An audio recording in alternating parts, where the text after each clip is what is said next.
Hello. Thank you all for attending today to another Humane Conversation. My name is Randon Taylor. I have here with me as another moderator, Matthias Philippe. Today we'll be talking about the book, Algorithmic Reason, The New Governance of Self and the Other by Tobias Blank, Professor Tobias Blank, and Professor Claudia Aradu. My name is Randon Taylor again. I am a postdoctoral researcher researching AI democratization. And Matthias is also a postdoctoral researcher in Humane AI at the University of Amsterdam. He was previously a researcher at the University of Navarra in Spain. And if I can go ahead and have Tobias and Claudia introduce themselves, please.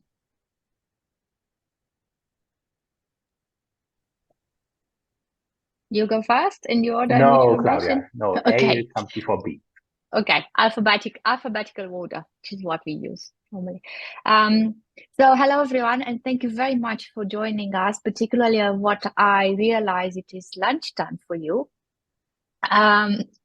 I'm Claudia Aradu, and I'm Professor of International Politics at King's College London in the Department of War Studies. That might sound surprising to the people here in the room, but my work is based in international relations, and I've worked in a field that is called critical security studies. So basically, for a long time, I've been interested in in the expansion of security, both as a vocabulary, but also as a practice to more and more areas of social life. And given the intersections between security, digital technologies, big data, AI, I started working with Tobias, and I'll stop there because I think we'll say something more about this later on. But it's a pleasure to be here today, and particularly to engage in conversation with Brendan and Matthias. Well, and Tobias, of course. Yes, so my name is Tobias Blanke, and my job title has actually AI and humanities in it. I work at the University of Amsterdam, and I like this job title because it also describes more or less what I do. So I do two things in my life. I look into what kind of AI methodologies we can use in the humanities with complex cultural objects. And also I now work more and more in kind of area of what the cultural and social impacts of AI technologies are, which is really the kind of background of why we're here today. Okay, wonderful. Thank you all. And I do also want to note that Claudia has just been awarded Distinguished Scholar of International Studies Association. So congratulations to her. And great job. Excellent. And what we'll do is go ahead and talk about the book, introduce the book. So the book is called Algorithmic Reason. And if you all could just kind of describe to me, what do you mean? Well, in fact, let's go ahead and discuss the book broadly. Tobias, if you want to start, what is the book about? What are the aims of the book? Yeah, so I have two little slides for this, so because people might not have read it. Can somebody can I do this already? Or? I can. Yes.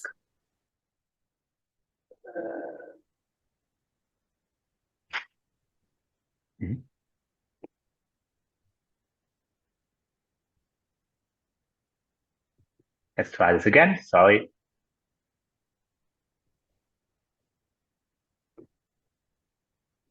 There we are. So hopefully you can see this now, right? And the first slide is simply kind of an overview of the whole book. This is how it looks like on the left-hand side. The cover is produced with generative AI. That was before this was more like a common phenomenon, and we had to explain and also discuss the legal obligations with our publisher for a long time. It's kind of also a way of working through it, which we then actually use in the book to describe our main kind of ideas around this particular field. On the bottom, you see the link from which you can download it for free. It's an open access book. The PDF is in the top right corner of this link. And the book overall has three parts. First, we discuss a bit the overall background of the ideas of algorithmic reason, so knowledge and decision, which I will discuss a little bit more in detail in a minute. Then we look at various social and also theoretical configurations where these rationalities materialize. So for instance, how others are produced algorithmically. And then finally, and I know this is a particular interest to Randon, we will talk much more about this later. We also discuss the possible interventions, cost ethics and politics. So this is really what we think about algorithmic reason. First, we have these four components here, which we discussed in these first two chapters, knowledge and decision making. Our overall framing is that we like to avoid ideas around kind of automated decision making too much. I think it's much better to talk about these processes as human-machine assemblages, as ways of humans and machines working together through a particular problem. This is also what is then entailed in kind of computer science words like workflows, etc. So this is one big topic of the decision chapter, the second chapter. The other big topic is partitioning. Now that goes a little bit into the basic theories of kind of machine learning from the 1970s, 80s, how we are all in the views of machines, little dots in a highly complex information space. And this has several dimensions, it's highly dimensional, and everything else in this world can also be represented in this highly dimensional space. And all algorithms since the 1970s all the way to kind of modern neural networks basically make decisions by partitioning this space. And this partition is based on similarities, distances, and so on. And we also show in this chapter where we discuss the controversial case of predictive policing, how this is a highly experimental space. At the same time, it's dynamic, it changes all the time, depending on the configurations, etc. Now, the other two dots, two kind of bubbles in the middle are decomposing and truth doing. These are the two main components of the knowledge chapter. With decomposing and recomposing, we talk about how big data operations really configure knowledge by, on the one hand side, looking at an individual record, but then also moving very quickly towards the collection level, overcoming some of the kind of traditional distinctions that we have in the sciences and also in the practices between what is a small item, what is a large item, but also what's a part in the whole.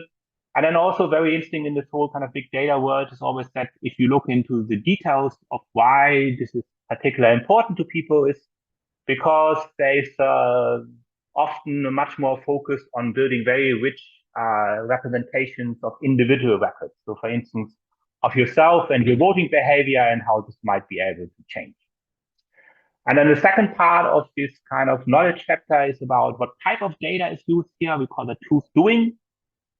This is also in the literature called honest signals. So if you look into the past of kind of politics and social questions, then you often ask people simply in whatever surveys or focus groups of what they are interested in and how they might vote, etc. And the community was always then very worried about whether people lie to you or tell you the truth, etc. And these kind of honest signals in the community, in the discussions, have this idea that you can't really lie to them. They record you, whatever you want to do. Think about whatever the location information on your mobile phone. And they make you therefore very highly predictive to basically decide, for instance, how you might vote in the next election. So this is really what we think about algorithmic reason, these four components. And then I should say that we do not make a claim here to universality.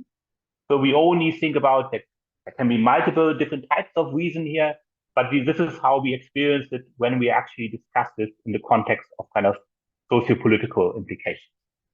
So that's it from me, and I think we are now continuing with some questions where we can talk about the later chapters of this book. Yeah, so let's kind of elaborate on, what you mean by algorithmic reason.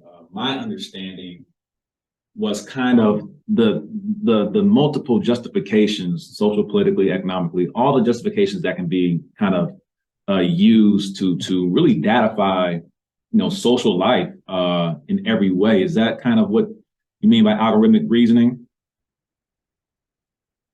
Or I could be wrong. Shall I say something? No, you're not wrong. So algorithmic reason basically names all this. You call them justifications, you call them rationalities, right? And the reason we came up, I mean, many of you might be familiar, it's not about reason and reason, but it's how in the literature, for example, neoliberal reason or pharmaceutical reason have been used as a way to kind of hold together some kind of these very quite different rationalities. And we are really interested and try to kind of give a name to algorithmic reason because there was or there is quite a lot of research that focuses on the specificities, right, of particular technologies. People do ethnographic research, which is really important.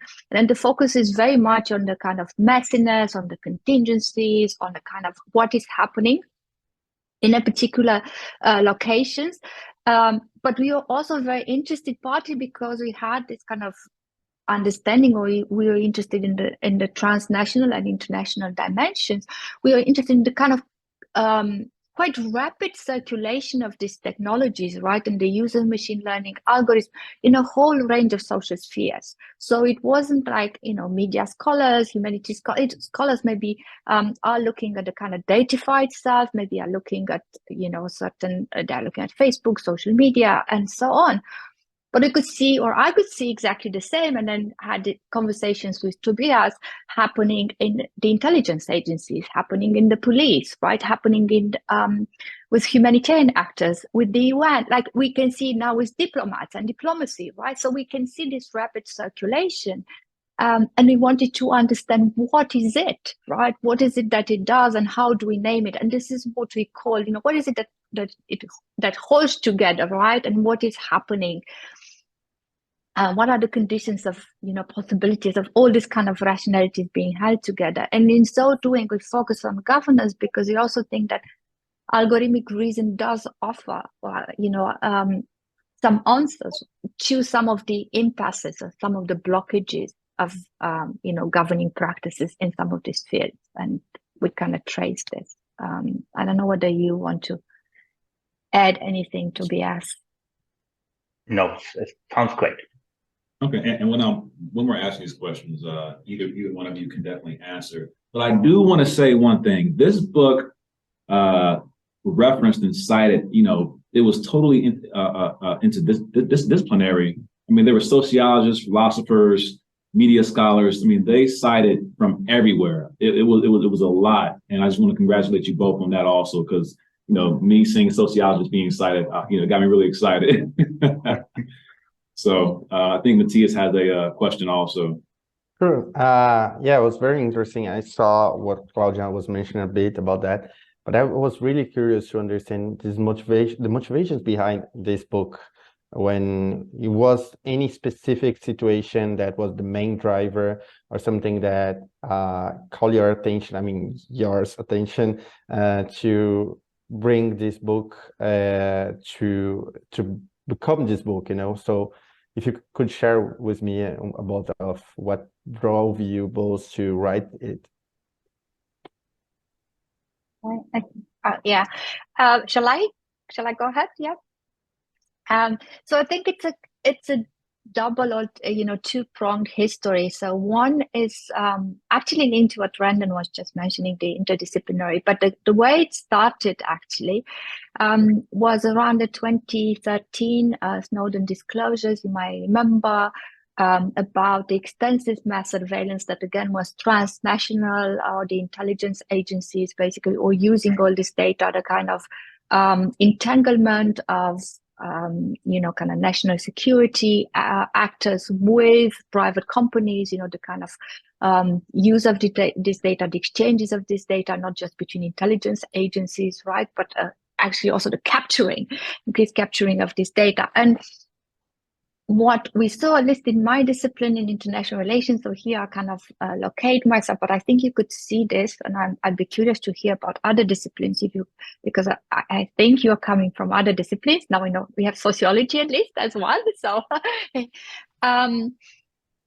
so there was this move in which, in a sense, computer science had become a sort of uncritical unnuanced, so almost like an evil discipline so all these practices of mass surveillance were read through computer science.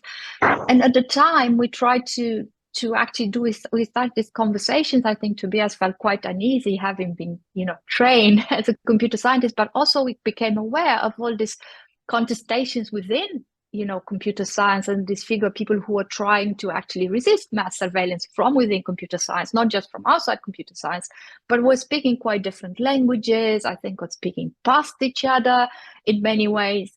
And what we try to do is actually exactly to start an interdisciplinary conversation. And first we started, talking to each other, which is not, and it took a lot of time, as you can see. It started in 2013, and we are in 2023 now. And I think it does take a long time, but that was an important element to try to actually start from and be attentive to critical discourses that may be in forms of resistance that are too often discarded. We have often these big pronouncements of and attributions of who's to blame, and how things being very bad, as well as we have pronouncements of everything changing, right? Everything is novel, everything is like so completely different. We have this revolution that's epistemic, that's political. We have a new kind of populist turn. Oh, I'm so sorry, this is bell is ringing, but I'm going to ignore it. And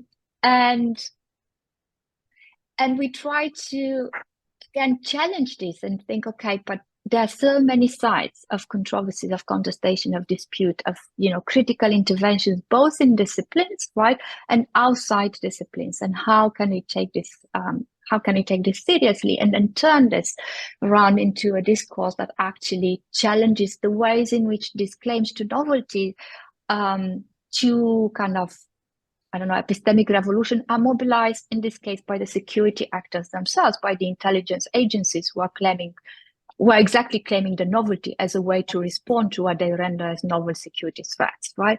So to try to challenge their own discourses and practices. So basically, this is why we started, and the book is very much kind of trying to follow up on that interdisciplinary conversation, but also work between, right, these questions of continuity and discontinuity, which I think are really hard, and I'm not sure to what extent we manage to trace a path that doesn't fall either into a hype that kind of says everything has changed, everything is new, and everything is changed by these technologies, right? Or kind of assuming that there are this continuities where we have seen kind of no inflection. But starting from these questions of contestation, of resistance, and so on, I think we can trace a slightly different path. So we do that methodologically in the book. So kind of long-winded way to bring together an interest in interdisciplinarity and critical intervention. I think that was an excellent answer. I mean, you sound just like a distinguished scholar. Seriously. Now, and what you said, I mean, it's a wonderful answer, because in some senses, I think that, in fact, I know that there is a lot of fanfare and propaganda around, algorithms and models and this technology. But also, I think that, scholars in different disciplines who are not in computer science, scholars and lay people alike are kind of, taking their time in trying to understand this technology and its implications. I think there's a lot of fear around it. So, there's definitely a lot surrounding this technology. Let me ask you, Tobias or Claudia, why the focus on the humanitarian organizations? So we have this in the chapter on platforms. So this is actually kind of going back to some research we done together also before the book. So we had the so-called European refugee crisis in 2015 and so on. And one of the big reactions was that these, or big news around this refugee crisis was that these refugees, when they try to get to Europe, also be here, they use smartphones to communicate and navigate their way through Europe. And the NGO community and also organizations, we had something called Tech Refugees here. They reacted by developing lots and lots of apps in the world of for refugees, so to help them with this communication and navigation. And then we were at the same time actually doing some research on kind of the implications of smartphones and what kind of data we give. We work with various communities together in this context. So we at some point we had a project with these NGOs, a little project with these NGOs where we invited them over to actually break, so to say, into these apps and trying to understand what kind of data flows they enable. And that then developed into a whole kind of discussion that we had around what is actually important in this context. So for instance, we found out that it's important, it's of course very easy to detect that they share data where they shouldn't share data, but it's often not done with any kind of nefarious purposes or circumstances. It's done because of particular technical practices. So they copy and paste code often, the agencies that they employ, because they don't have their own kind of technical departments.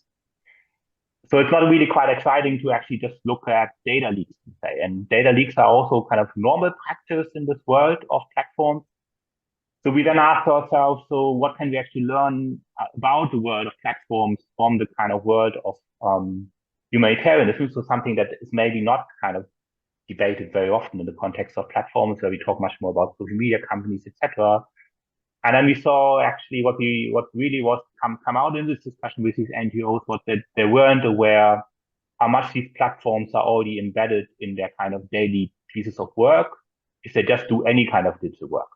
And that then led us in the chapter on platforms and this idea that we have this kind of distribution of these powers across the various layers, as we can then analyze in the kind of world of humanitarian apps, which we present, and that really you can never actually lock out of these platforms. So it's much less this imagination around kind of the monopolies that dominate all our lives, but it's more about the kind of links that they already embed themselves in when they work on a daily basis with, when NGOs, for instance, work on a daily basis with these apps. So this is really how we came across these humanitarian cases that you cited. So in the book, you all talk about, or you present the example of Facebook giving free basics to some countries like India. So basically Facebook being a platform where it enables people to log onto the internet strictly through Facebook.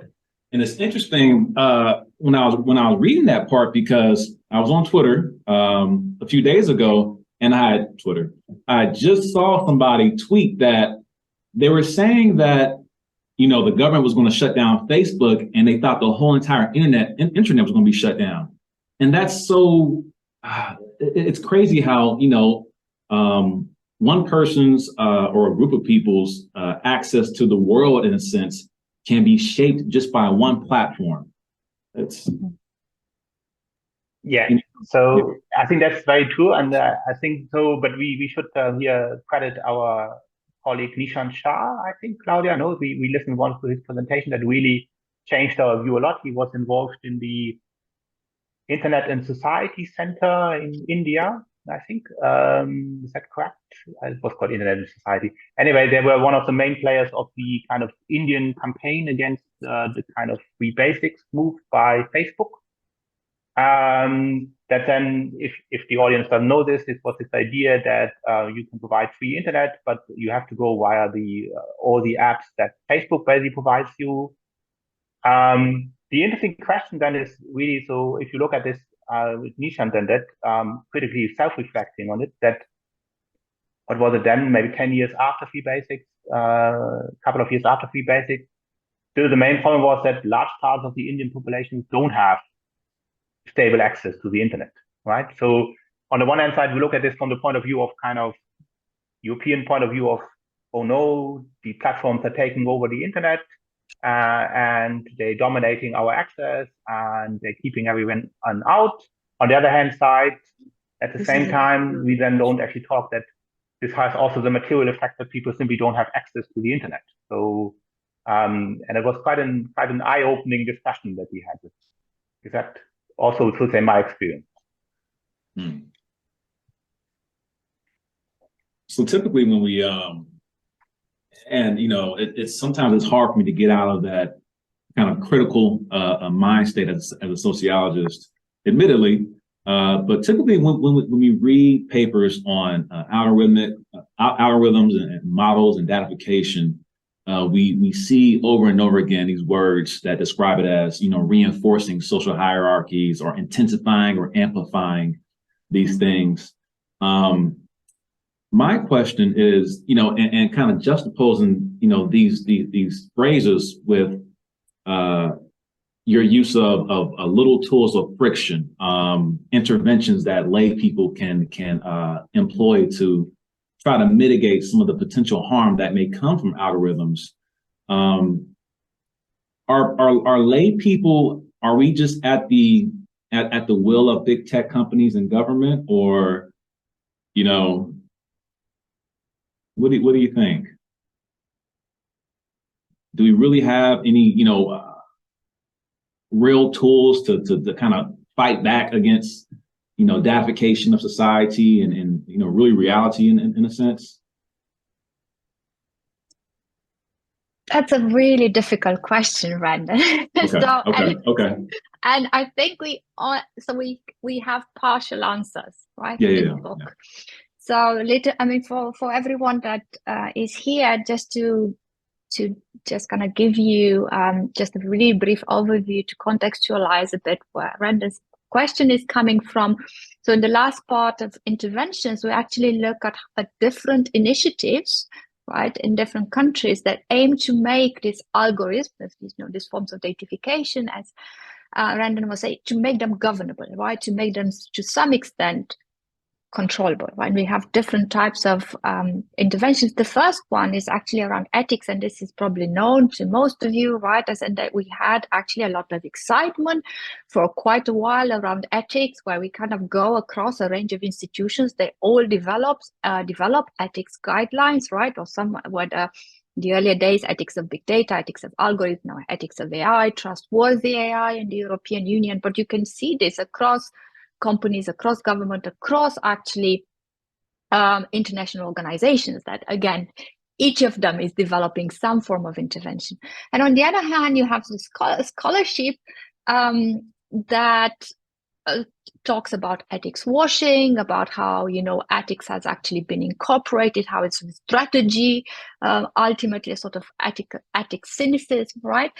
And what we try to do, again, as we said, so in the book, we try to trace a path that avoids this either or, right? This kind of two sides, or if you want, two extremes of a continuum, where you either think ethics is completely captured, doesn't do anything, is ethics washing, and people spend a lot of time kind of looking at how this is possible, or the kind of, you know, excitement around, you know, basically producing these ethics guidelines and setting up ethics advisors, you know, to kind of teach the engineers, or to have some sort of ethics oversight of different technologies, of different algorithms.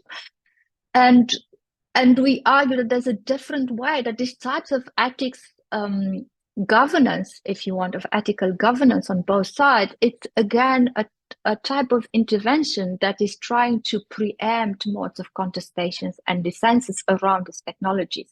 And we try to think about, you know, ethics is actually performative. It does something, right? The fact that we have so much ethics, it does something. But what it does, we argue, it actually produces ethical algorithms, right? So it is to some extent incorporated, but it also opens possibilities of contestation. And the little tools of frictions actually look at how, you know, there are different sites in which this is possible. So one of the sites that we look at was actually the Googler's letter that was published first in I think in the New York Times, and then kind of circulated widely online, and it was against Google's involvement, right, in warfare, Google's involvement with the DoD, in the US, and kind of was basically kind of an ethical normative commitment towards Google not being in the business of war. But it's quite interesting how this opened, like this letter actually opened what we call a scene, right? So the letter became itself a tool of friction. It mobilized lots of other people, including academics, and we had lots of disclosures around this. Of course, it didn't stop. I mean, that's quite interesting as well in terms of the questions that we ask. And that's why we talk in that chapter about friction, right? This involvement between the companies, whether it's Google, whether it's Microsoft, all the companies. It could be the companies like Palantir that are often mentioned, but I think across the board, the companies doing this tech work actually, I see them in my work on borders, right? There's companies we don't normally talk about, but who are very active and specialized in producing these technologies, in using, neural networks to improve biometrics, facial recognition, and so on. That I used at borders. And there is a question about how this kind of interventions, in this case, from the workers themselves, right? Not all workers are involved, but from the workers themselves, and then the forms of solidarity that we saw as this kind of letter started circulating, right, and kind of has it gathered attention, and so on. This creates friction, right? Ways of slowing down, ways of impeding, ways of kind of intervening and opening these little forms of, forms of contestations that are important, but they are not unique. That's why it's a partial answer, because in other chapters we look at refusal and resistance as other types of intervention, right? And these are, again, they are not exhaustive, right? We don't kind of claim that we've covered all the modes in which we can engage with these technologies, but just a different way, right? To kind of avoid some of the dystopian, I think, discourses around these technologies. Yeah, and again, excellent answer. And on that note, I don't know if the audience members have seen the letter that was posted by Elon Musk and others a few days ago, calling for a pause on the development of AI because of concerns surrounding what it can do to humanity. So that excellent point, excellent answer on that. Matthias also has a question for you. Yes. First, I want to say, please, for the audience, send your questions in the chat. We got a couple of questions here, and I'm going to bring that for Tobias and Claudia soon. But I have a question related to, I saw that you touch a lot on this interdisciplinary, and I saw in the book, I saw this multicultural background that is also presenting the book. And I want, before you go deep on that, discuss, the challenge to bring that, combine the different interdisciplinary perspectives to write this book, and from you and from Tobias as well, because you have different backgrounds, right? How you come up that together and turn something that, not only talking about your backgrounds, but also different backgrounds.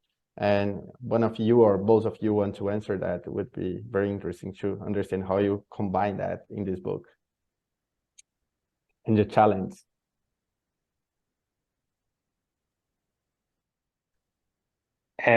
So it wasn't such a big challenge because we had worked, I think maybe to my own background. So while I work now mainly on AI and humanities, I do actually have a kind of formal education in computer science, also in machine learning, what is counted as machine learning in the days when I did my PhD. And I think Claudia said that at the beginning, I had kind of the feeling that after Snowden, and then more and more now, to say there's this kind of division between the critical disciplines, as I like to call, and then also the kind of technical work that reproduces kind of boundaries that are not there. So for instance, computer science does actually always had its own, compared to other disciplines, also had its own kind of theories about its own limitations and what you should do and what you shouldn't do. Has a long history of political interventions, all the way back to the what was the Reagan administration START program, the global kind of interstellar kind of defense system that they wanted to build. And also in the context of the Snowden debates, it was often computer scientists who actually led to the kind of critique of what the then Obama government tried to do as a response. What I think is the challenge here is, in a way, that these are also new fields that not just require interdisciplinary work, but actually what could be better described as transdisciplinary work, where you all work together on the same kind of object. In this case, for instance, the study of the influence on platform and humanitarianism, but from different perspectives. And then you try to merge it together, and then you have the usual issues around communication and also vocabulary.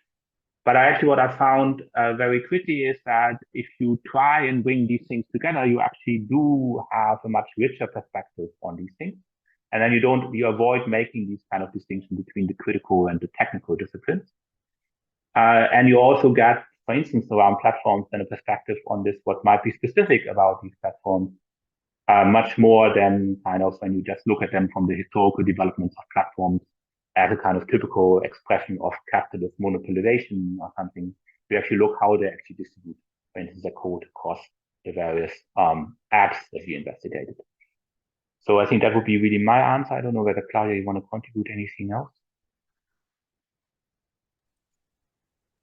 No, so I don't know, Matthias, whether you also had in mind that we kind of actually look at quite different countries and also transnational perspectives, right? And there's always, in a sense, I do have some trepidation about, writing about things that I kind of learn about, but we thought it's really important to not have a book that's just focused on the US and the EU, to actually try to pay attention, but also to challenge some of the representations, not just of the uncritical disciplines, but the countries that are supposed to not be able to or not be interested in resisting it, and somehow, whether it's China so we wanted to actually challenge these lines that are drawn internationally around the good and the political and the progressive and the rest, right? And we did that, taking the risk that we might misunderstand some things, but we wanted to actually, to challenge again some of these discourses. Just to say that I noticed that we have two questions, and one of them is actually related to the letter, what you pointed out, the letter that you pointed out, Brendan. Right. So just to ask you, I don't know how you'd like to proceed, whether you'd like us to answer the two questions first and then go back to the conversation with you. Or... We can read the questions and then you can, go and answer them. Or maybe the people who are there want to also ask. So they're anyway here. So. I think it's better if you read because it's right here. So you want to read the first one, Brendan? Yeah. So Eric asked, what do you think about the intervention yesterday by the prominent tech people that pled for a pause on AI deployment? Like I was saying, and notably, Morgan Freeman also signed that letter. I don't know if he has a background in computer science, but Morgan Freeman. But what do you all think about that intervention? That's an inside tool of friction. Yeah. I don't think it's a tool of friction, but I'll let Tobias answer, and then I'm going to kind of say why not, if that's okay. Oh, wonderful. So I also don't think that much of it. I think there's various kind of questions around this. Every time Elon Musk says to you that AI is around the corner and now dominating the world, you should always have your antennas ready for that. This is probably not entirely correct and motivates his own kind of image of the world changing, real world changing influences. Now, I do think that these language models are amazing and fascinating and super interesting. They have a lot of issues that come from the kind of construction of them. The first is that we actually don't really know what makes a good answer in these language models or what makes a good image as an output. So these are the main challenges that I would see here. In terms of this letter, I think, Claudia, maybe you can also explain a bit, maybe you talk better about the backgrounds of this letter, I think, than me. So then I find it very suspicious. It has some reminders of my days when I was in England and Oxford futurists talked about the future of all of us. Yeah, so I think, so I think the kind of looking at the position of the letter is also very interesting, right? So friction, and as we saw, it came from the people who were not heard, the people who were kind of trying to start some form of contestation rather than close a discussion and, kind of have their say. But also, I want to draw attention to the little tools of friction versus the giant big things that this letter is talking about. And in my discipline, for many years, when feminist scholars try to talk about, domestic violence, kind of the types of, effects that, security practices have on women and so on, very often they were met with the rebuttal that these are small things. They are not important enough. In international politics, we should talk about the big things like nuclear weapons and, the giant things. And that's what this letter sounds to me, right? It's kind of placing like some of the, giant AI experiments in the future. So that's the association of the letter with the Future of Life Institute, with long-termism, with its connections also with kind of the effective altruist movement that I don't know so much about, but I've recently read about it. I think we need to unpack all that kind of, position around this, but also what that obscures in terms of the everyday kind of mundane practices and the ways in which we are being governed already by these technologies, and how it takes away all of that to actually focus on this kind of future of giant AI experiments. So yeah, so that was and I think what's interesting, again, if we start from contestation, so even if we look at Twitter, immediately we had Timnit Gebru, who's kind of immediately reacted to how, her own paper on stochastic parrots was misquoted and misrepresented. Arvind Narayan actually gave a critical reading. So again, if we start, there are different, I mean, I speak as from international relations, right? But it's really important to also listen to the computer scientists, to the AI researchers, alongside the sociologists and the political scientists and the anthropologists, to kind of bring this together. Yeah, maybe one quick addition also, because in a way they also do this typical move in this letter from what I skimmed only. This is the typical, we need to wait now 6 months until we have kind of safeguards involved in these systems. And I don't think we even know what these safeguards would look like. I mean, everybody who now experiments with ChatGPT would, of course, see that there's partly kind of very naive implementation of guardrails that are supposed to prevent certain things. And if that's the answer that they have to the kind of problems of large language models, I'm not quite sure it will be any better in 6 months' time. So that's for sure. And at the same time, you can also wonder, of course, why 6 months, and why is nobody else supposed to allow to do anything else in this space? Maybe we want rather guerrilla language models where we create our own representations of the world rather than relying all on these people to actually define how we're supposed to look at the world with their very large language models. We have another question that's related to that before we jump to other questions from the audience that was will change a bit of the topic. One of our audience is asking about, in the book you mentioned there are different forms of knowledge that have an algorithmic reason as its justification. Can we think the knowledge belief that a person can have on the basis of using a chatbot such as GPT-4? Is it an example of type of knowledge that you consider?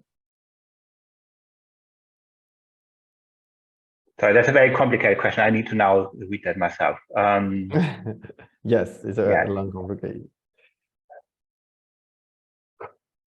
Maybe, Sonia, can you explain this to us? So maybe, if I think I have the feeling this might be related to different ideas of what knowledge, you as a philosopher of knowledge.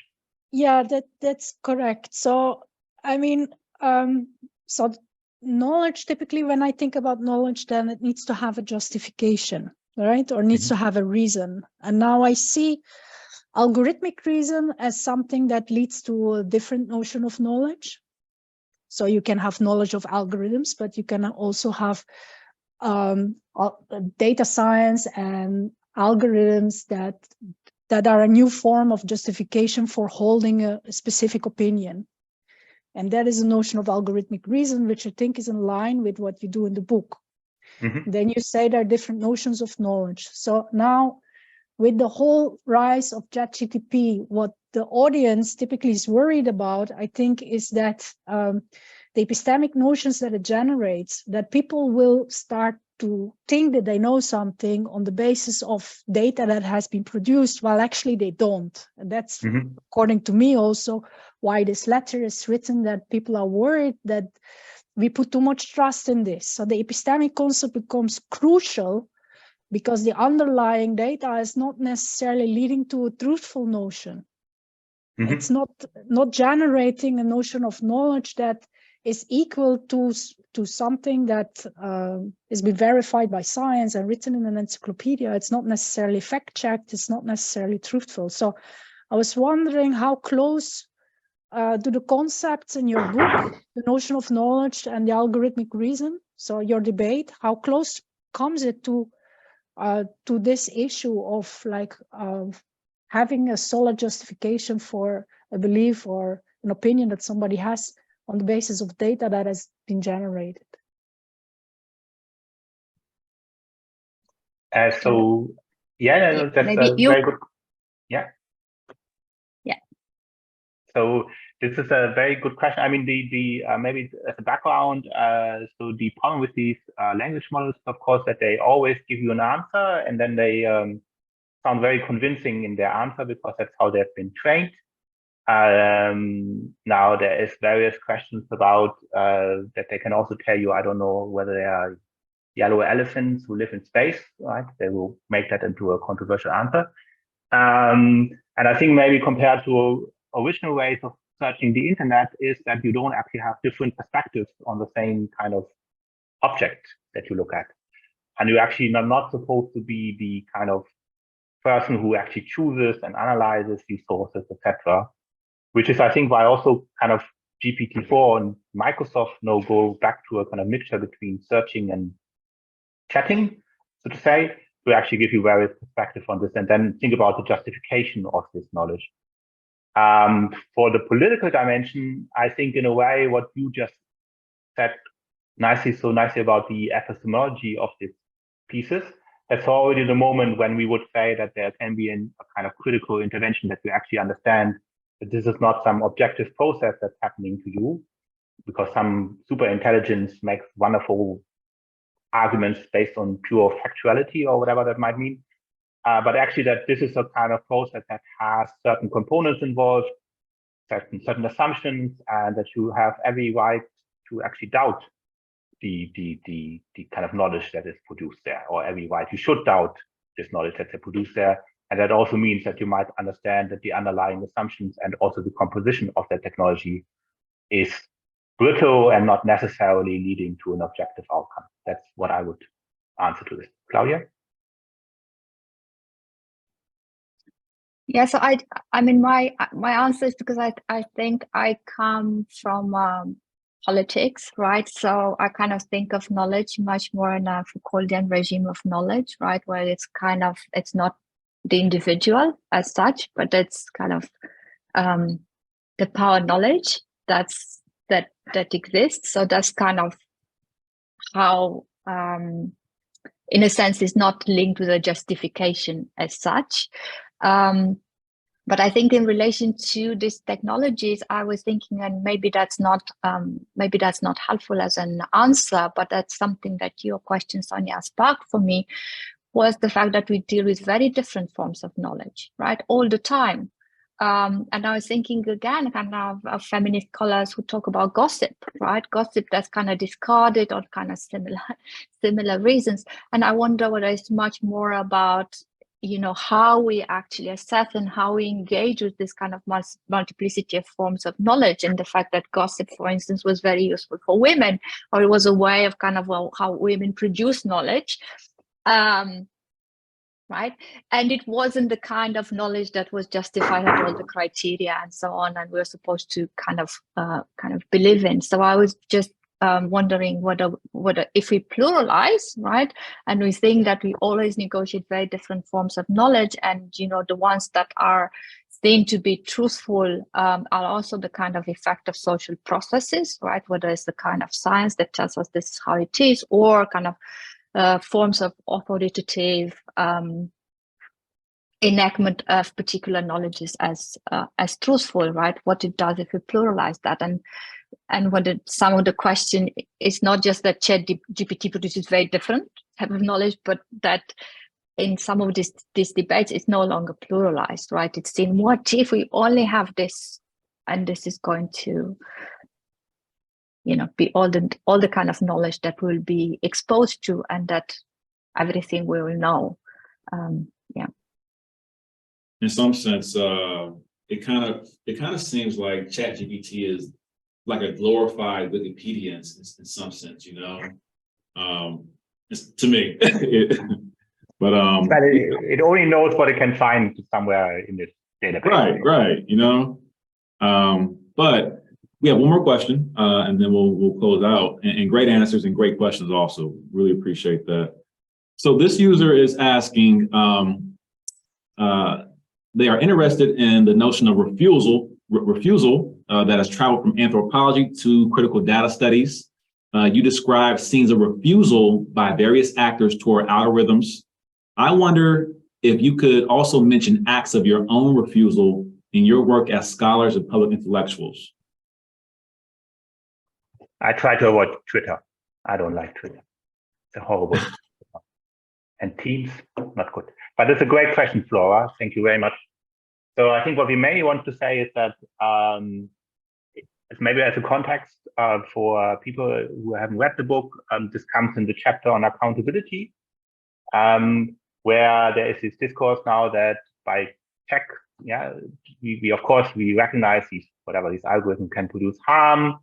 What we really need is accountability mechanisms to present, so say, to the outside world that these technologies can be safe and you can trust them. This is something called explainable AI and trustworthy AI and all kind of things.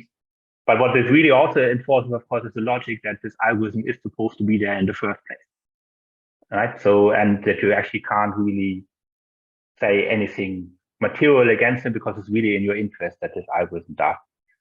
So what we try to represent there is that if you have this kind of idea of accountability, it should actually start from the option to say no in the right way, of course, to these particular moments of surveillance and so on. And we then describe actually how, coming back to Claudia's earlier point, that we don't just want to cover the usual kind of Western world, which is supposed to be the good people in this field.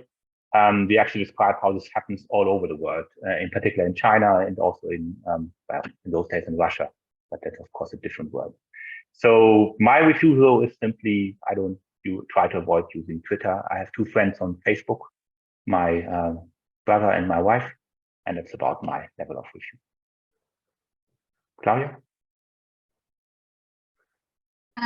So I want to just add a little bit because I think there are specific conditions, and Flora, you have probably, your answer suggests that you might have seen that bit of the book or maybe from other literature.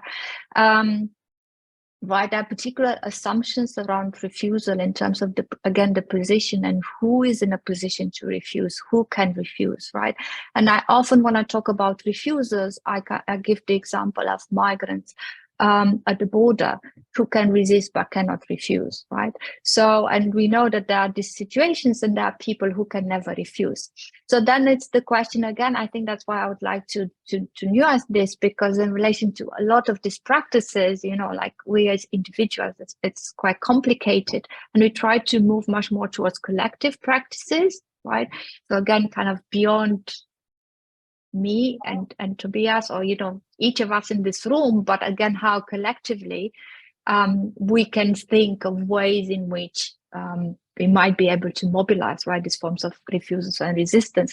And in terms of my own, I mean, kind of bearing in mind, right, it's kind of much more mundane, or the kind of little. I would maybe use the little as well, because quite interesting. In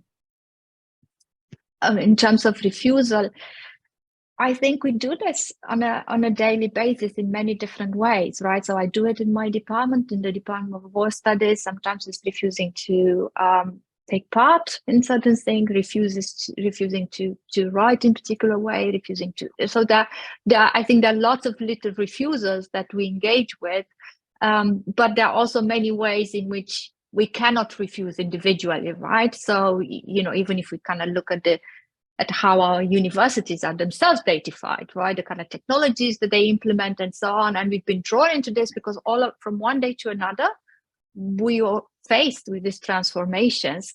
They're already in place. So, but of course, then we can look at the frictions of how we had to move today from Teams to Zoom, right? Which kind of created some friction as well. But these things happen. But I think if we think of this together, but also not as a one big refusal, as kind of Marcuse maybe would have said, but these little, much more mundane, everyday refusals that I think we engage with in our own work. Excellent, excellent. Thank you, Claudia, and thank you, Tobias. That was the last question. And to conclude, what do you both want people to take away from this book? So I think the discussion on the letter was, so first, there's some regularity out there in all this confusing world in the way that knowledge and also decisions are produced. But I think for me, one of the most important aspects was what we had covered today in the discussion of this letter, that we have too much focus on the kind of what I call giant models. I call giant models now. And I think in a way, we, as critical scholars, or as actually people who are not involved in journalistic discourses about certain things too much, we should much more focus on how these things already work, deciding on whatever social security we get. Maybe they're not based on fantastic language models, etc., but actually are little kind of tools that, not tools efficient, little things that are working already since the 1970s in a particular way, who gets the vaccine, etc. And I think I would much more like to see kind of more work on how this actually materializes, if you see what I mean, than this kind of permanent concern with what big tech and all these other people think about the dangers and the harms of AI, whatever that might be. So that's really what I try to do with the book. Claudia?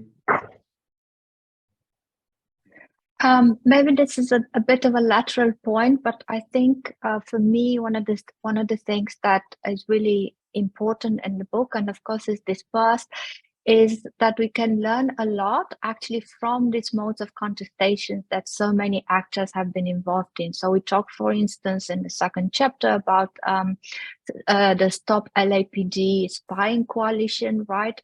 And given, interestingly thinking about the affordances of technologies during COVID, because so much was going on online and on Zoom, a lot of their meetings actually took place online. So we could actually take part in their meetings, which have never been possible before, right?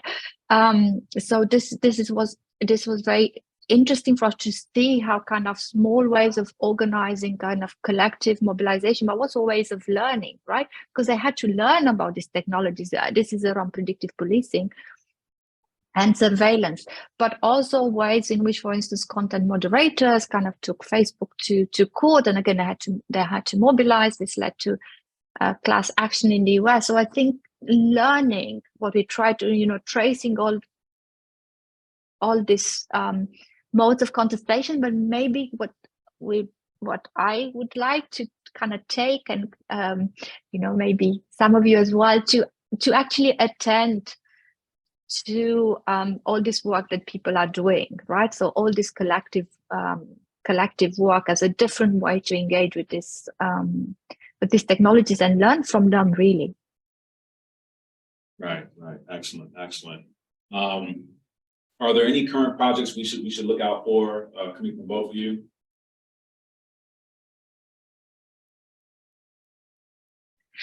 Actually, there are, but I think they are going to be given how long it's taken us to write this book. I just, yeah.